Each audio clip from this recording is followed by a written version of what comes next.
Om Jnana Timbrandasya Jnana Jana Shalakaya Chakshurmilitan Jana Tasmai Sri Gurave Namaha. Sri Chaitanya Namo Bhistam Vistapitam Jena Bhutale Swayam Rupaha Kada Mayam Dadat Swapadantikam Vanchakalpatarubhyascha Kirpasindubhyaevacha Pachitanam Pavanebhyo Vaishnavibhyo Namo Namaha. Hare Krishna, Krishna Krishna, Hare Hare, Hare Rama, Rama Rama, Hare Hare. Om.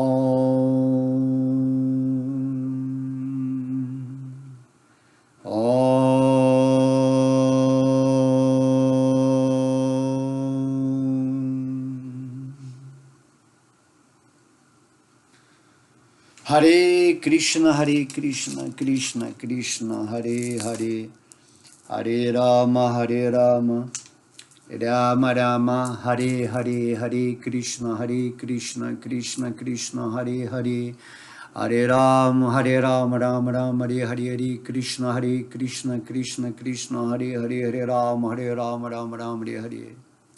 Om Namo Bhagavate Vasudevaya, Vasudevaya. Haribol, Haribol. Então hoje nós vamos para a parte 6 do canto 7, capítulo 6, verso 6. Ó, tudo aí deu número 6, né? Número 6 é o número do equilíbrio. De modo que aqui estamos falando sobre o canto 7, no capítulo intitulado Prahlada instrui os seus colegas demoníacos. Estamos lendo os versos onde Prahlada está pregando para os seus amiguinhos, durante o recreio, o conhecimento espiritual. E fora do recreio, essas mesmas crianças, inclusive Prahlada Maharaja, está recebendo o conhecimento material, tá? Então, muitas coisas boas foram faladas até agora, né? Que o Senhor Krishna, Vishnu, nos inspire hoje também a continuar com essa profundidade, porque são versos bem simples, mas a gente consegue aprofundar esses versos também com essa simplicidade. Porém, né, a ideia é sempre adquirir aquela ideia de que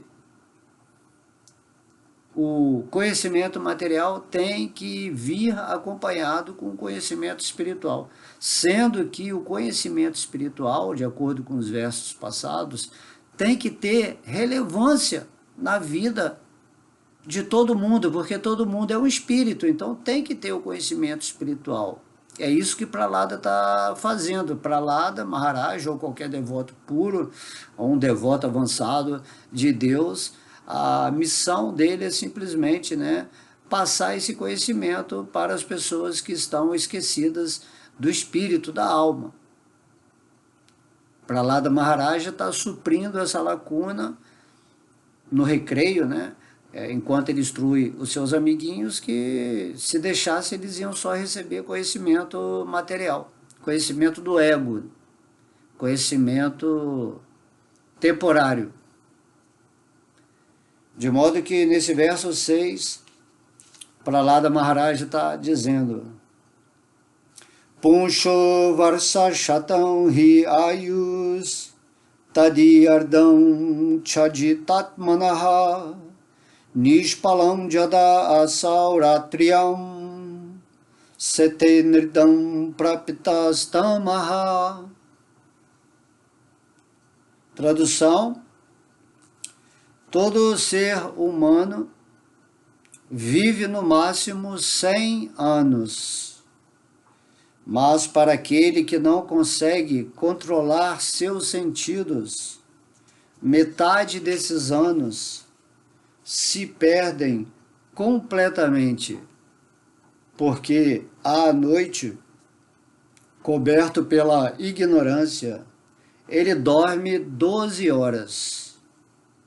Por conseguinte, a vida dessa pessoa dura apenas 50 anos. Aqui, para lá do Maharaj, ele está tentando dizer, né, que todo ser humano, em tese, se viver dentro dessa programação total, ele vai durar 100 anos.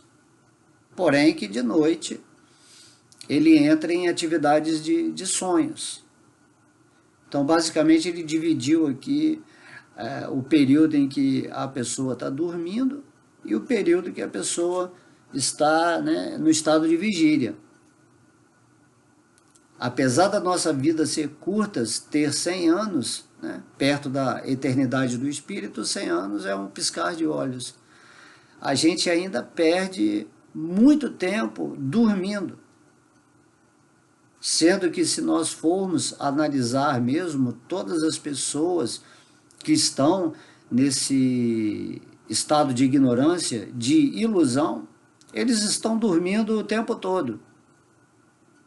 Apesar de você estar aqui, né, nesse mundo de vigília, no mundo que a gente, para distinguir, né, do mundo dos sonhos, considera que nós estamos acordados em relação ao mundo dos sonhos, em relação ao mundo espiritual, nós estamos dormindo, aqui nesse estado de vigília. De modo que o verdadeiro despertar é quando você entra no mundo espiritual, ou seja, na consciência espiritual do que você é, nessa união amorosa com Deus. É só nesse momento que realmente podemos falar em estado desperto da consciência. Senão a consciência fica se movimentando, né, nesses 3 estados chamados estado de vigília, estado de sono com sonhos e estado de sono sem sonhos. Como a gente já havia falado, isso é muito bem explicado no capítulo 11, né, do Bhagavatam. São estados de consciência onde a alma está esquecida da sua posição real e, ao se identificar com esse corpo material, a mente, né, que faz parte dessa personalidade, dessa máscara que a alma coloca para representar nesse mundo, no caso aqui, essa forma humana, a mente tem esses estados que oscilam, né? Uma hora você está acordado, uma hora você está sonhando e uma hora você está completamente assim, dormindo, mas não está sonhando. E aí esses estados de inteligência são categorizados como o estado de vigília está no modo da bondade, o estado de sono com sonhos está no modo da paixão e o modo de sono sem sonhos está no modo da ignorância. Essas forças materiais se movimentam e criam, né, essas manifestações, tanto no reino mais grosseiro, que é o estado de vigília, onde você está percebendo, como no estado mais sutil, que é o estado onírico. E no estado de sono sem sonhos, você fica completamente apagado, não tem mente, não tem manifestação, não tem sonho, não tem nada. É o ponto onde você se esquece completamente do mundo, né? O mundo passa a não existir. Não tem uma realidade onírica, nem uma realidade de vigília. E aí, né, Krishna explica no Bhagavad Gita que existe um 4º modo, além desses 3 modos da consciência, que são modos oriundos, né, da ação dos modos da natureza, que é o que designa a ilusão em que vivemos, dentro da nossa cocriação através do falso ego ou da identificação com esse corpo material, existe um quarto modo chamado Shuddha Sattva, que é o modo da bondade transcendental. É nesse modo que nós temos que chegar para estar em contato com a superalma. Está completamente acordado. O devoto puro que atinge esse quarto estado, mesmo estando vivendo aqui na matéria, ele, seja em qualquer estado, né, de sonho, de vigília, ele não se identifica mais com esse mundo, ele está sempre desperto. É nesse ponto que nós temos que chegar, né? Temos que sair desse jogo, dessa maia. Então isso é fabuloso você entender isso, que você entende que se você realmente começar a entrar no seu coração místico, estar em contato com Deus, purificar a sua mente, você vai ascensionar a sua energia para um quarto reino que é chamado, né, o reino da alma, o reino búdico, o reino da inteligência, onde a sua consciência, naquela condição, naquele estado dimensional, ela já não se ilude mais, porque ela está em contato com Deus e está vivendo nessa conexão com o próprio espírito que somos. E aí, essa vida material aqui, você vive 100 anos, dentro de um reino ilusório, e mesmo assim, né, você vai ficando dividido dentro dessa questão do tempo, espaço, vida, morte, que são tudo isso é ilusão também, dentro do contexto do ego. O espírito é eterno, ele é transcendental, ele não toca essa matéria, mas ele testemunha essa oscilação, esse movimento entre os diversos estados de consciência. E quando você está vivendo no espírito, isso que se chama, né, o samadhi. Samadhi significa que você sempre lembra da superalma no seu coração, você lembra de Krishna, a sua forma original. É nesse ponto que nós temos que chegar, onde nós nunca esquecemos de Deus, ou sempre lembramos de Deus, independentemente de você estar tendo uma experiência física, tanto no plano grosseiro quanto sutil, nessa forma humana que a pretensão dela, né, que Deus nos cria exatamente para isso. Que dentro da Matrix, dentro de Maya, dentro da ilusão, você consiga transcender esses modos da natureza ao se render aos pés de lótus do Senhor Krishna. Então, tudo acontece perfeitamente para você com essa visão, vamos dizer assim, transcendental. Você já não se identifica mais com o corpo, mas você conduz o seu corpo, a sua mente, as suas emoções de uma forma equilibrada, de uma forma benéfica e positiva, como instrumentos ideais, né, que Deus nos forneceu dentro desse estágio humano, para você alcançar cada vez mais essa consciência daquilo que você é. Então, para lá da Maharaja, ele está falando aqui, né? Então, ele está falando assim, ó, todo ser humano vive 100 anos, mas para aquele que não consegue controlar os seus sentidos, metade desses anos perdem completamente, porque à noite, coberto pela ignorância, ele dorme 12 horas. Tá? Então, aqui para lá da fala que nós temos sentidos. E tudo que eu falei aqui é exatamente isso, você tem que controlar os seus sentidos. Olhos, né, ouvidos, nariz, boca, o tato, o sexto sentido que percebe também como uma espécie de clarividência, de imaginação. Nós temos que sempre estar controlando os sentidos para que ele não se engane pelos encantos de Maya.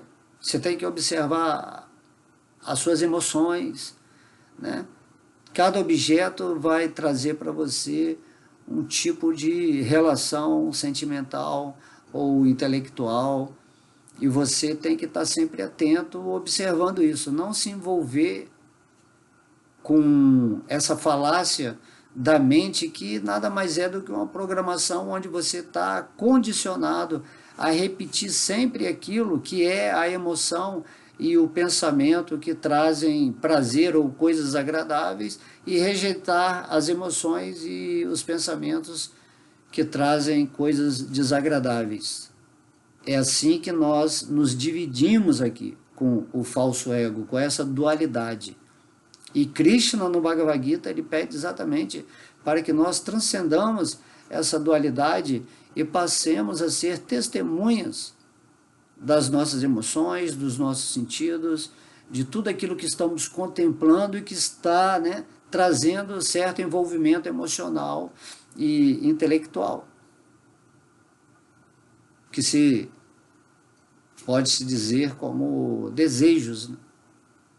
Você sempre está desejando aquilo que vai te trazer um objetivo feliz dentro do seu valor de falso ego.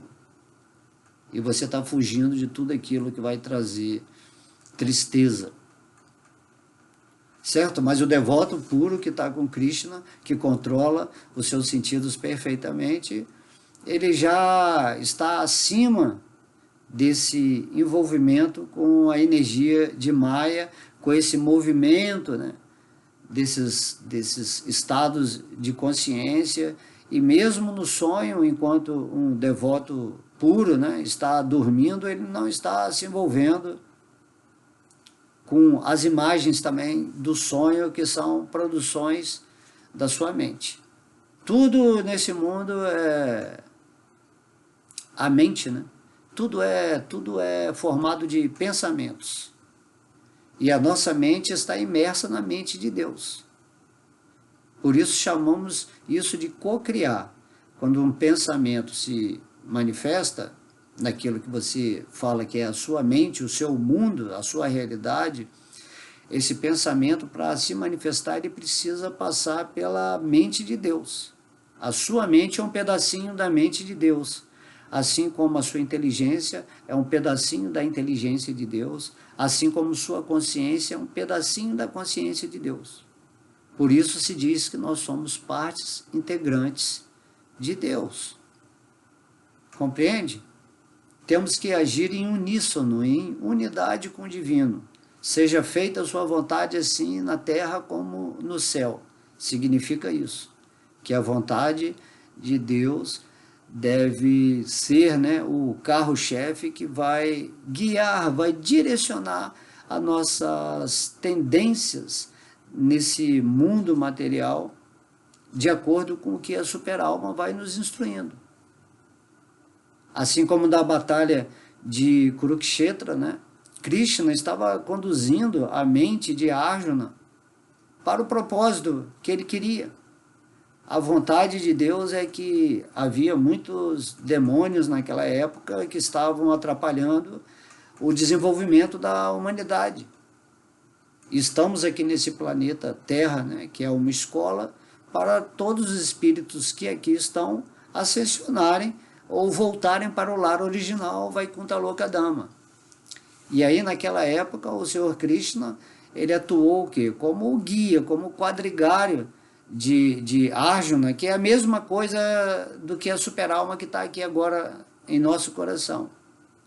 Assim, Krishna guiou Arjuna, né? Mesmo Arjuna dando argumentos de que não queria lutar, que isso seria ruim, que ia prejudicar as dinastias, muita gente ia morrer, né?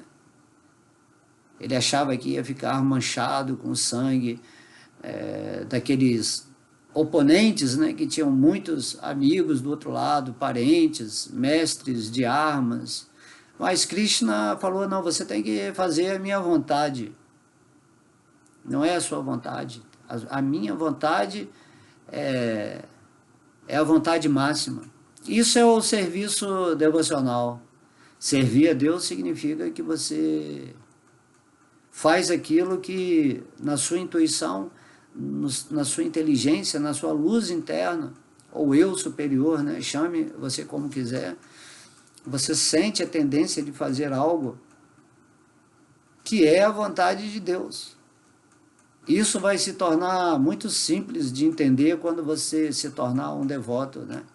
Puro, um devoto com mais pureza nessa rendição a Deus. Você vai sentir facilmente isso. Assim como sua mente, ela, quando você está em ilusão, você sente que ela está te guiando, né? Faça isso, faça aquilo. Ah, isso que é bom fazer, aquilo não é bom, aquela pessoa é má, aquela pessoa lá assim que é boazinha. E a mente vai te sugerindo milhões de coisas e o espírito adormecido vai seguindo a mente. Isso é o falso ego. E é disso que nós temos que nos libertar. Assim, a Arjuna, durante a batalha de Kurukshetra, seguiu certinho a ordem de Krishna, depois de ter recebido, né, toda a sabedoria e ter realizado em seu coração que aquele ser que estava ali em frente a ele, conduzindo, né, fazendo esse papel submisso, né, Deus fez esse papel porque Deus é o renunciado supremo. Então a Arjuna compreendeu todo o propósito e assim com a sua inteligência partiu para batalha assim, com muito entusiasmo, com muita devoção, sem considerar tudo aquilo que antes eram apenas regras e crenças, tradições que não servem nada, para nada quando Deus ele quer que se execute algo. Isso tem que acontecer.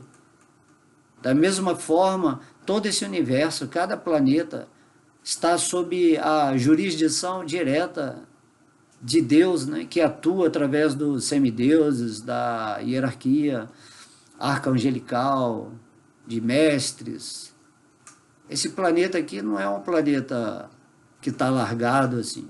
Existe um controle completamente superior, consciente. Nada que acontece aqui nesse planeta é à toa. E nós estamos aqui, temos que saber como agir dentro da missão divina nessa escola Terra para iluminar as pessoas. Esse deve ser o nosso propósito, né? Primeiro propósito é que devemos nos iluminar. Devemos atingir, né, esse quarto estado de consciência, praticando a vida devocional, cantando, né, o nome de Deus, meditando, pedindo, né, que a misericórdia de Deus, da superalma, Vishnu, se manifeste em nosso coração. E através dessa prática constante, a nossa mente vai ser facilmente controlada, né? A mente ela vai fazer exatamente o que queremos. Então o espírito ele tem que seguir a vontade de Deus. Sendo você uma parte integrante de Deus, você tem também uma pequena independência para negar, cumprir a ordem de Deus. Mas tão logo você adquira a sabedoria do Bhagavad Gita e você entende que a sua ação, né, a sua emoção são secundárias em relação à emoção de Deus ou ação divina no seu coração, então você faz tudo perfeitamente. Essa ação perfeita é a ação que deixa o espírito feliz nesse mundo. Você vai entender perfeitamente onde, né, como Deus está atuando no seu coração quando você eleva a sua vibração nesse sentido espiritual. E aqui para lá da Maharaja está falando, então, o espírito é eterno, ele sempre segue a jurisdição divina nesse sentimento amoroso. Como a gente falou, somos servos eternos amorosos de Deus. E esses assim chamados, né, anjos, arcanjos, semideuses, seres superiores, sábios, que estão assim numa plataforma mais avançada do universo, eles simplesmente estão nos servindo. A humanidade está sendo amada e servida por esses seres. Por eles serem superiores, eles nos servem. Assim como uma mãe, por ser superior em consciência a um bebê, ela vai servindo ao bebê, até ele crescer e ter maturidade para também cuidar dos outros. Então, nessa fase humana, né, a gente está nesse estado intermediário entre ser cuidado e aprender a ser um cuidador. E Krishna, Deus, Vishnu, no nosso coração, ele é a fonte do serviço devocional. Por isso ele está sempre servindo todo mundo. E esse serviço da alma para a super-alma e da super-alma para a alma acontece através dessa energia chamada amor. E nesse contexto amoroso íntimo entre uma pessoa e a pessoa suprema, é que está a felicidade. Como disse Prahlada Maharaja no verso passado, você tem que alcançar a meta máxima. E a meta máxima é alcançada nessa guia divina no seu coração.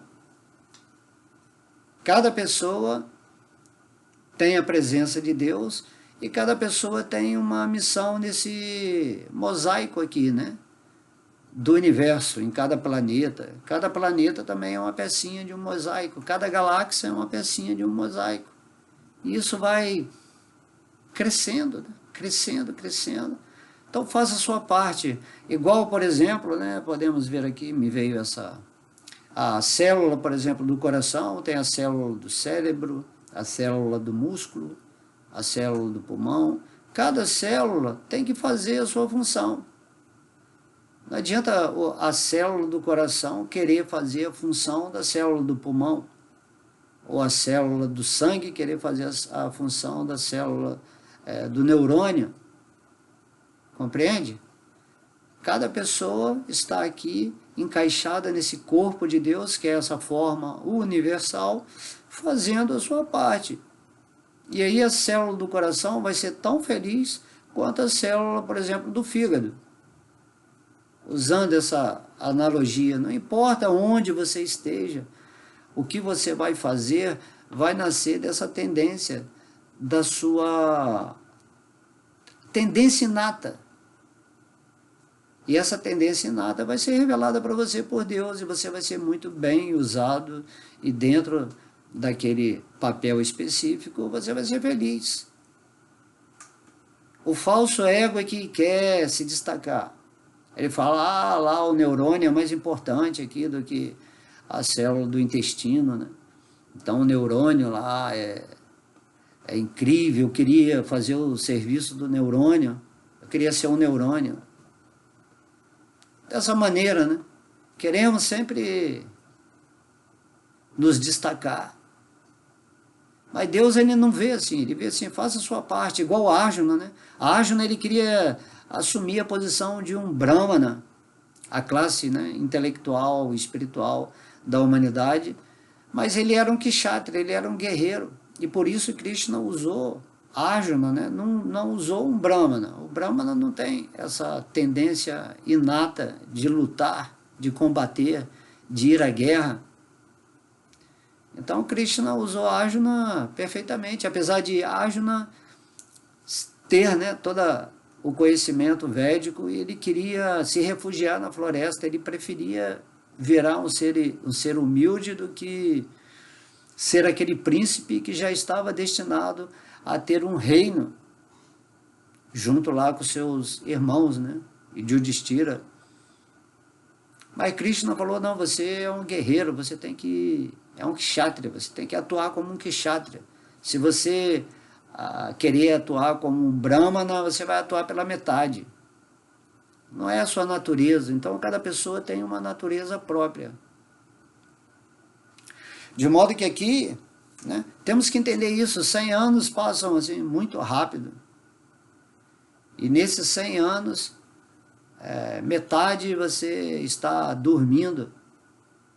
E quando você está acordado, na verdade, você está iludido, porque você está se identificando com esse corpo. E aí o espírito continua apagado, apagado. Então, Prahlada Maharaja vai no recreio, está tentando falar, olha, presta atenção, você só tem 100 anos, se durar 100 anos, dentro de uma programação normal kármica, né, do envelhecimento desse corpo, dessa máquina biológica. Então isso é incrível, né? Você fala, poxa, eu tenho 100 anos aí para aproveitar a minha vida material, que é uma oportunidade que Deus me deu, Ele me deu essa forma humana, que é incrível, uma inteligência perspicaz, capaz de apreender, né, todos esses assuntos, essa capacidade de meditar, de cantar, né, o santo nome de Deus, de verbalizar os versos do Bhagavad Gita. Enfim, você tem que notar isso.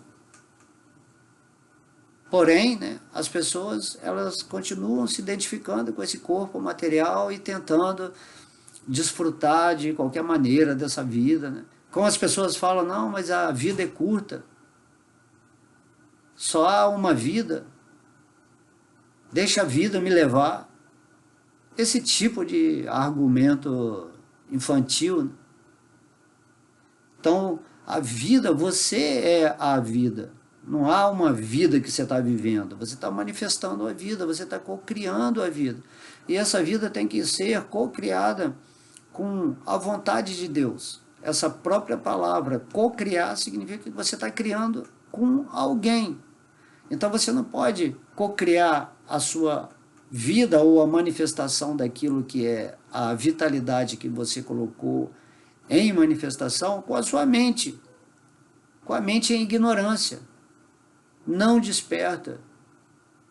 Você simplesmente tem que entender o que é a sua mente e o que você tem que criar nesse mundo. E para criar nesse mundo as coisas sagradas, elevadas, superiores, você tem que estar conectado com Deus no seu coração, assim como Arjuna ficou conectado com Krishna depois que ele falou o Bhagavad Gita. E aí teve aquele momento em que ele se rendeu a Deus e falou assim, seja feita a sua vontade, agora eu vou lutar. E Krishna, quando você luta com Krishna, a vitória já é certa. Não há como falhar, como fracassar nesse mundo se você está lutando do lado de Deus. Assim também naquela época o exército que era contrário a Arjuna era assim infinitamente superior ao exército dos Pandavas, apesar de, né, no exército dos Pandavas terem bons generais, né, militares. Porém o exército dos Kurus era assim bem superior nesse aspecto militar, com vários mestres de armas. Mas Arjuna estava ali com Krishna, com Deus. E Deus falou, eu vim aqui te usar, essa é a minha vontade, que você mate todos os demônios. E não adianta o demônio querer aparecer assim como eu vou vencer Krishna, eu vou vencer Arjuna, o devoto puro. Ele jamais, isso jamais vai acontecer. Assim como o Hiranyakashipu, nessa história aqui, né, o pai de Prahlada Maharaja, para criar esse passatempo, Krishna deu assim, todo o poder para Hiranyakashipu, para ele conquistar todo o universo, onde até os semideuses, as classes arcangélicas, todo mundo prestava serviço a Hiranyakashipu assim, com muito medo, porque Hiranyakashipu era algo assim, indefinível em termos de seres demoníacos. E aí Krishna cria esse passatempo para simplesmente mostrar que esse devoto, Hiranyakashipu, era uma formiguinha perto dele, né? Por isso que ele aqui, ó, tá aqui, ó, ele pegou Hiranyakashipu, tinha todo o poder do universo, colocou em seu colo, pronto, estraçalhou o demônio, não teve nem chance. Mas durante esse contexto, né, que eu estou falando de acontecer toda essa história, né, de Prahlada com Hiranyakashipu, vem esses ensinamentos que a gente está falando aqui. Assim também o Bhagavad Gita, que foi falado no meio de um campo de batalha de Kurukshetra, tem essa importância máxima, que o que valeu ali matar os demônios, isso aí já era certo. Não tinha vitória contra o outro lado. Mas o fato do Bhagavad Gita ser falado por Arjuna, sendo que Arjuna nos representa nesse aspecto inicial do Bhagavad Gita, onde ele não está rendido a Deus, ele está hesitando em lutar, ele está com medo, ele está com compaixão também em seu coração, porque ele não quer, ele prefere ser um ninguém do que matar os seus parentes. Então, apesar de todo esse contexto, o mais importante é o Bhagavad Gita, que foi falado, que é a sabedoria que nós temos que aprender, né? Que vai fazer que nós cheguemos ao estágio de nos rendermos a Krishna exatamente por estudar essas palavras de Deus. E daí, quando você se rende, Krishna no seu coração, ele vai expandir essa sabedoria de uma forma autorrealizável. Você vai realizar Krishna nas palavras do Bhagavad Gita, assim como você vai realizar a Prahlada Maharaja aqui nesses ensinamentos. Você vai realizar Vishnu, porque Prahlada Maharaja nada mais é do que uma alma que está seguindo completamente a vontade de Deus, imersa nesse amor, fazendo essa atividade de libertar a humanidade desse demônio Hiranyakashipu. Compreende como é que Deus age? Ele age de forma a mostrar assim, eu existo, eu faço passatempos intermináveis, né, dentro de todos os universos, não só no nosso universo, e aqui ele está demonstrando que o Senhor Vishnu, que está no coração de todo mundo, ele se manifestou como Nrsimhadeva, naquela forma específica, que se você ler o canto 7, você vai entender por que ele manifestou naquela forma. E daí quem olha, né, Nrsimhadeva também fica com medo, mas Nrsimhadeva é a personificação da ira, onde Deus mostra assim que por mais irado que seja um demônio, por mais raivoso, sentimental, né, passional, assim, mostra que tudo isso aí é nada perto da ira de Nrsimhadeva. Por isso que os devotos, né, antes de dormir, cantam o mantra de Nrsimhadeva, ou qualquer condição de perigo, canta, né?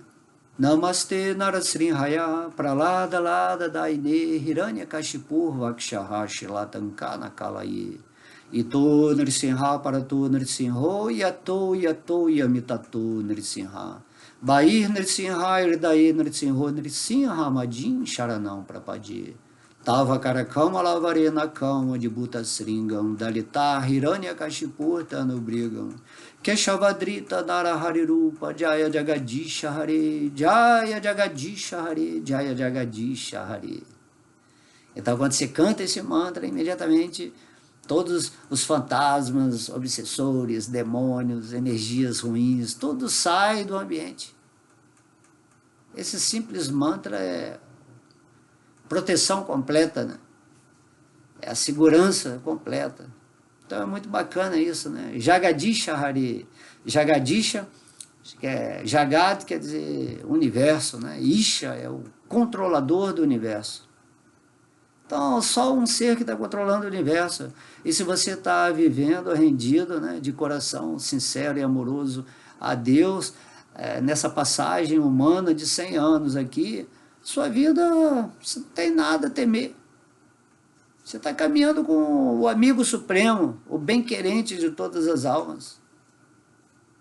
Mas as pessoas preferem viver a vida inconsciente de Deus, procurando, né, no exército, na polícia, num determinado tipo de governo, é essa proteção que é uma proteção ilusória. Se você está com Deus, está tudo certo. Fica com Deus, né? O próprio Krishna está falando. Fique em mim, faz de mim o seu único refúgio. Não temas. Eu vou libertar você de todas as reações negativas, de todos os chamados assim pecados, né? Pecado é aquilo que desvia a nossa mente de Deus. Então você está pecando. Pecar é isso.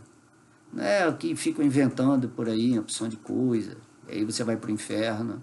Pecar significa que você não está vivendo na consciência de Krishna, você não está vivendo na consciência divina, que você não está desperto.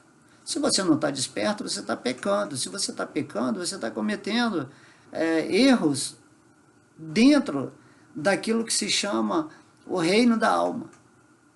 E esses erros é que trazem exatamente os problemas, os obstáculos, o sofrimento, as tristezas, a ansiedade, as depressões, tudo vem, tudo isso acontece como uma consequência desarmoniosa do espírito não estar vivendo em Deus. Então, no verso passado, nós entendemos que só existe um problema na nossa existência. É você não se render a Deus em amor e viver na prática do serviço devocional nessa curta vida humana que não necessariamente vai ter 100 anos de idade. E essa instrução para lá da Maharaj está falando, vocês são pequenininhos agora, são crianças, mas são bobinhos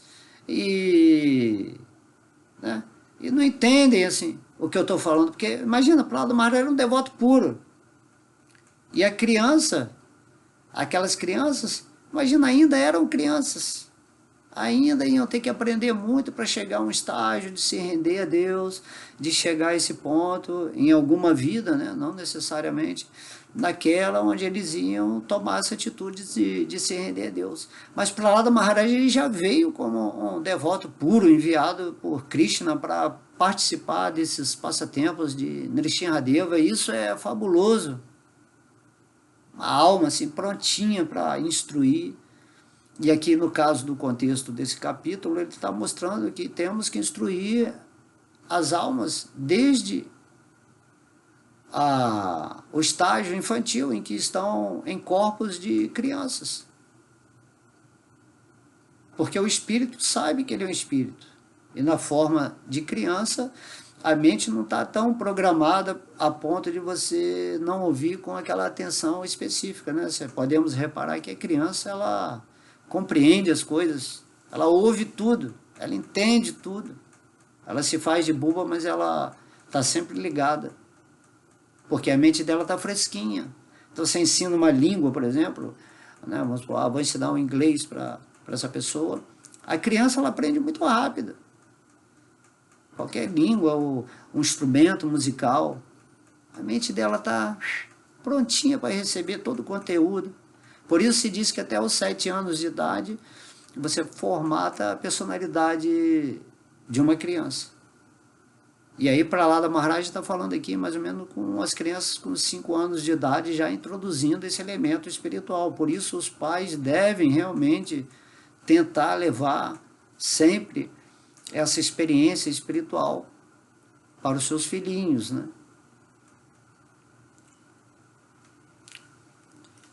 Então, temos que controlar os sentidos, né? E à noite, ele fala assim, coberto pela ignorância, quando você sai desse estado de vigília, o estado de sonhos é um estado de ignorância maior do que esse estado de ignorância que você está agora.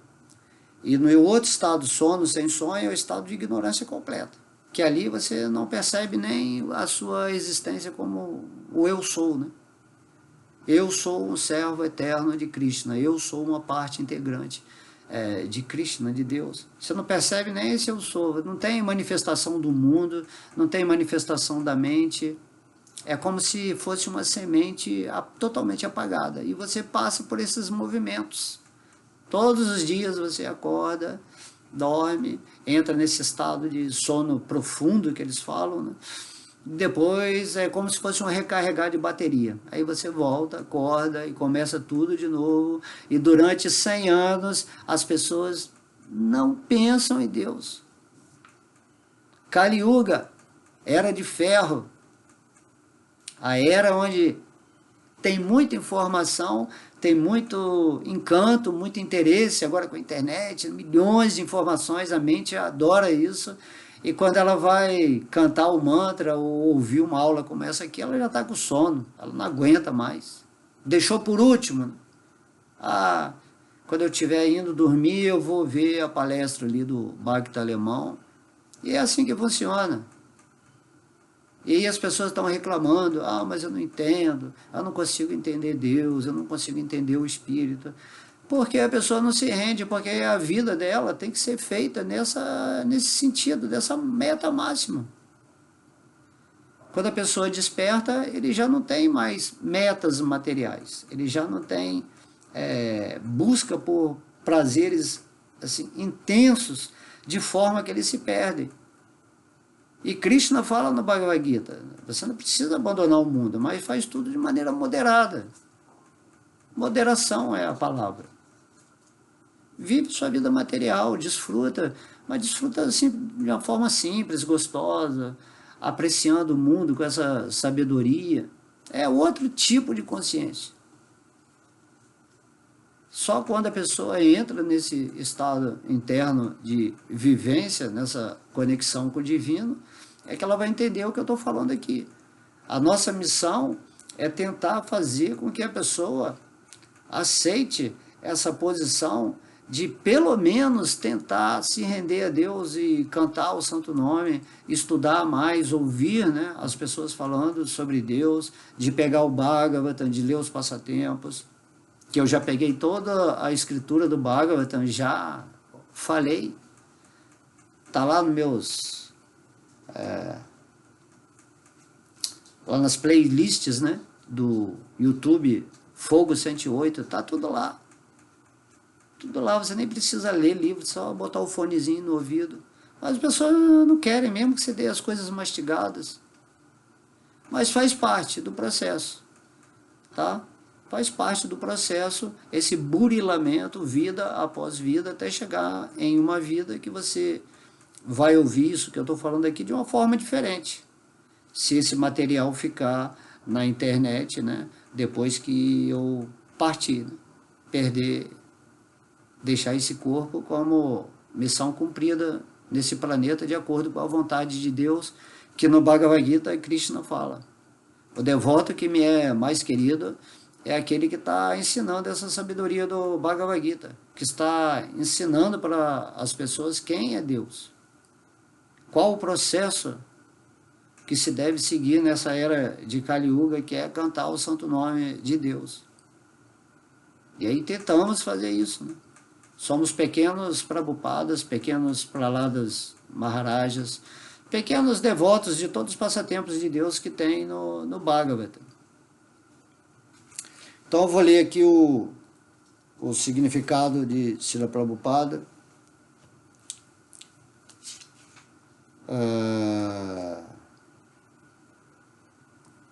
Ele diz: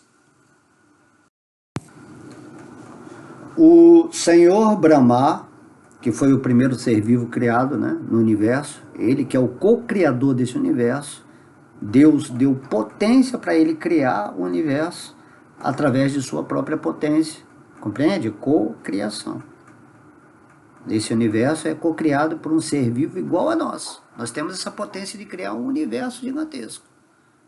Mas temos que aprender a co-criar o nosso pequeno universo, que é o estágio humano.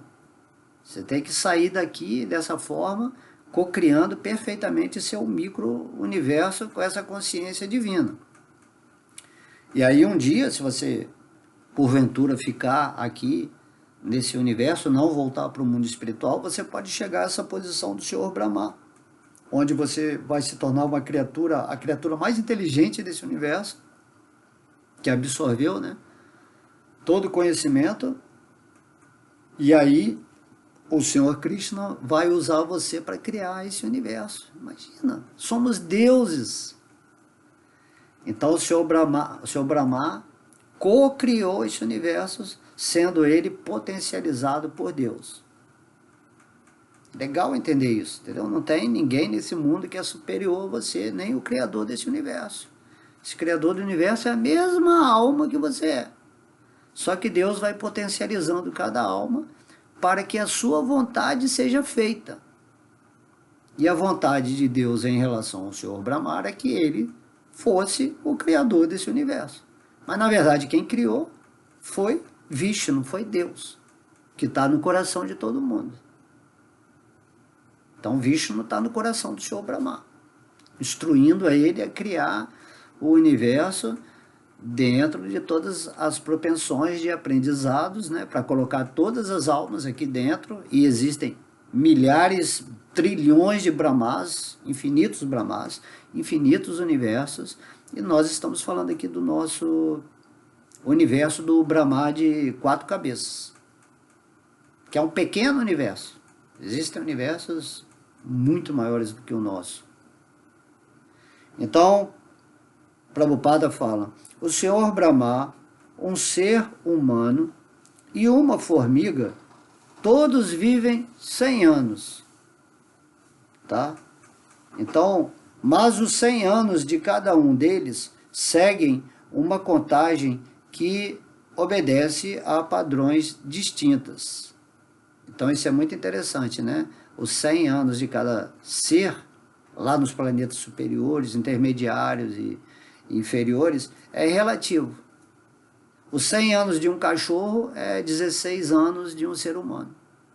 Os 100 anos de uma formiga, sei lá, 1 ano.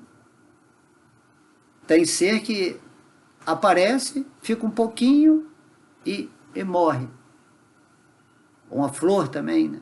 A flor às vezes nasce, ela cai no outro dia. Então, para ela, viveu 100 anos. Compreende? Então, o Senhor Brahma, por exemplo, ele vive trilhões de anos. Então, trilhões de anos significa 100 anos. Agora, Krishna, Vishnu, ele é eterno. E nós também somos eternos. Então, essa consideração de 100 anos é em consideração às formas, às manifestações que estão atuando nesse universo. E o próprio universo também, ele tem o tempo de duração da vida do Senhor Brahma, porque o Senhor Brahma é que mantém esse universo. Os 100 anos do Senhor Brahma, quando ele, vamos dizer assim, ele morre, ele perde aquela forma dele de Brahma, o universo também é dissolvido. Assim também, quando você sai dessa forma física, considerando que ele é um micro-universo, depois de 100 anos, quando você sai dessa forma física, naturalmente essa forma física vai voltar ao pó, vai dissolver. Tudo é orgânico. E todos os universos estão relacionados com o Mahavishnu. O Mahavishnu, que é o primeiro expansão de Deus quando entra dentro desses elementos materiais. Então é muito importante essa consideração dos 100 anos, né? Então Prabhupada continua. Este é um mundo relativo e seus momentos relativos são diferentes. Logo, os 100 anos de Brahma não são os mesmos 100 anos de um ser humano. Através do Bhagavad Gita, pode-se compreender que 12 horas do dia de Brahma equivalem a 4.300.000 vezes 1.000 anos, que em sânscrito se diz Sahasra Juga Puryantam Ahar Jada Brahmano Viduhu, que é descrito esses números aqui, né? Portanto, o Varsha Shatam, ou 100 anos, é relativamente diferente de acordo com o tempo, a pessoa e as circunstâncias. Aqui, a questão do tempo também é relativa, né? O tempo nas camadas mais sutis é um tempo diferente. Tudo isso temos que aprender. Tudo isso é descrito no Bhagavata, né? O tempo de um átomo e o tempo de um universo, tudo é descrito perfeitamente. É uma ciência completa o Bhagavata. E aí, O tempo, por exemplo, assim, quando você está sonhando, você pode ver que você não percebe o tempo. O tempo, não existe o tempo. Na quarta e quinta dimensão, o tempo já não existe como esse tempo tridimensional. E aí temos que entender isso, que tudo é uma espécie de movimento da mente. O tempo e o espaço acontece porque a mente ela precisa desses elementos para fazer uma manifestação que tem uma conotação, vamos dizer assim, linear, que começa, tem um meio e um fim. Tempo tem passado, presente e futuro, em relação às formas. Mesmo a forma do Senhor Brahma, que é tão sutil que é um número incontável, o número de anos que ele vive. Mas para o Senhor Mahavishnu, por exemplo, que é o centro da existência material, onde estão todos os universos, esses 100 anos do Senhor Brahma equivale a uma respiração. Quando o Senhor Mahavishnu, ele expira, todos os universos surgem. E quando ele inspira, todos os universos são dissolvidos nele. Então, olha que legal isso, né? Uma respiração, enquanto a gente acha que está vivendo aqui muitos, 100 anos, imagina o Senhor Brahma. Se ele for pensar que quanto tempo ele está vivendo, e o Senhor Vishnu lá só dá uma respiraçãozinha e fala assim, nossa, foi rápido, né? Então isso aí deixa a gente, né, metafisicamente impressionado. Porém, nesses 100 anos aqui da forma humana, como você está usando a sua forma humana? Esses 100 anos significam trilhões de anos. Compreende? Então você tem uma forma humana, e essa forma humana tem essa inteligência para compreender tudo isso e para tomar uma atitude definitiva de se situar no espírito e sair de todo esse contexto ilusório, dessa maia. E Deus no seu coração, ele vai fazer com que você realize a presença dele, a união com ele. E ele vai te libertar de toda essa energia que está fazendo você ficar nesse movimento oscilatório desses estados de consciência, né? Vigília, sonho e sono sem sonho. Isso é espetacular. Você realmente acorda, né? Você tem que acordar desse sonho aqui, que a gente está conversando aqui, agora. E para isso você tem que ascensionar a sua energia, fazendo a prática espiritual. Colocando fogo na água para evaporar a panela. Isso tem que ser todo dia. Isso é disciplina espiritual.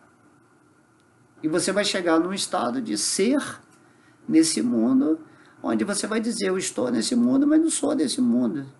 Só que você vai estar falando isso com a realização. Agora, quem vai entender isso? Quase ninguém. Só quem atingiu esse estado também. Ok? Quanto aos seres humanos, o cálculo dado aqui aplica-se corretamente ao público em geral, né? Generalizando dentro daquilo que é a humanidade. Embora alguém tenha no máximo 100 anos de vida, ao dormir perde 50 anos. Comer, dormir, acasalar-se e defender-se são as 4 necessidades corpóreas.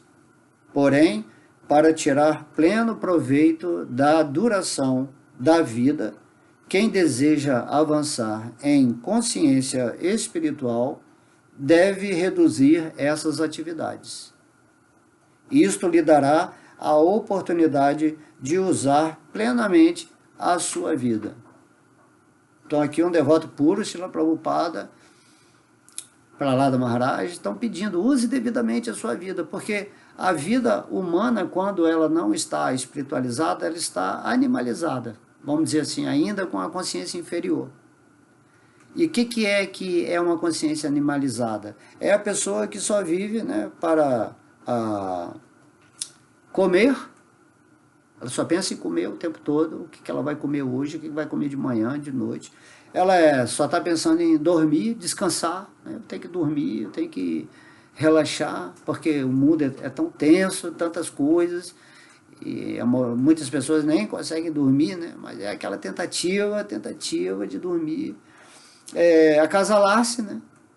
Tá sempre pensando em sexo 24 horas, assim, com quem eu vou transar hoje, com quem eu vou fazer isso, eu preciso me acasalar. E a vida dele toda é fazendo essa maquinação de como ou com quem que eu vou transar. Eu quero ser um Dom Juan, quero ter muitas mulheres, as mulheres querem ter muitos homens. Essa é a história da vida humana, tá? Chega a esse ponto degradado e pervertido, e aí, né, sabemos aonde chega toda essa história quando o nível de insatisfação é grande na área da luxúria, em todos os sentidos. Luxúria, assim, sexo só faz parte da luxúria, mas a luxúria em si. Não há limite para a busca desse prazer exacerbado, e você está sempre em festa, em droga, né, em rock and roll, fazendo arranjos para tentar desfrutar desse mundo, e você está perdendo a sua vida. Só que a pessoa às vezes fica 100 anos, está lá com 90 anos, ainda está lá na luxúria, na ambição, no medo de perder isso, perder aquilo, entendeu? Se você já estivesse se rendendo a Deus lá com 5 anos de idade, você estaria em outro nível, outra consciência. E também, né, defender-se. Todo mundo está procurando sobreviver da melhor maneira possível, se defendendo, né, com medo daquelas outras pessoas, medo do governo, medo disso, medo daquilo, e ela está se defendendo para ninguém invadir o território dela, né? Cães e gatos. O cão é bem territorial, está sempre defendendo ali a sua família, a sua pátria. Assim, essa cultura, né, de que o outro é meu inimigo, se eu não tiver o que eu quero e aquela outra pessoa está sendo um obstáculo, eu posso realmente até tirar a vida dela, ou fazer qualquer coisa para obter o que eu quero, passar por cima das pessoas. Inveja, ciúme, né? Eu possuo aquela mulher fala, eu possuo aquele homem, e toda essa história, 100 anos, assim, e aí a pessoa não para, assim, ó.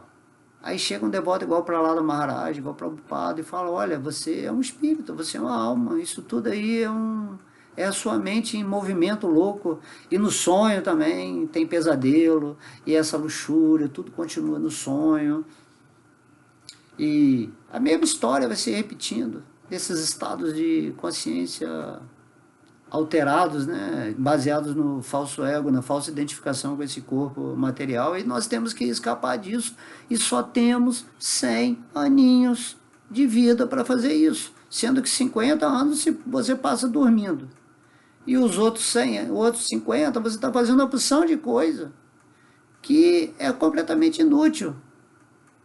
E aí Prabhupada está falando aqui, devemos reduzir essas atividades. Pense menos em comer, pense menos em dormir, durma menos.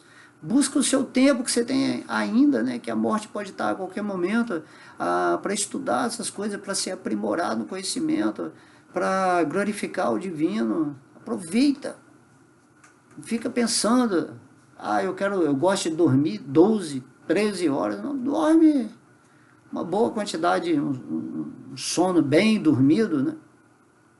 Se você estiver vivendo em paz espiritual, você vai deitar, vai dormir, assim, 6 horas já tá bom por dia, né? Aí vem os médicos, vários teóricos, não, você tem que dormir 12, 20 horas por dia, né?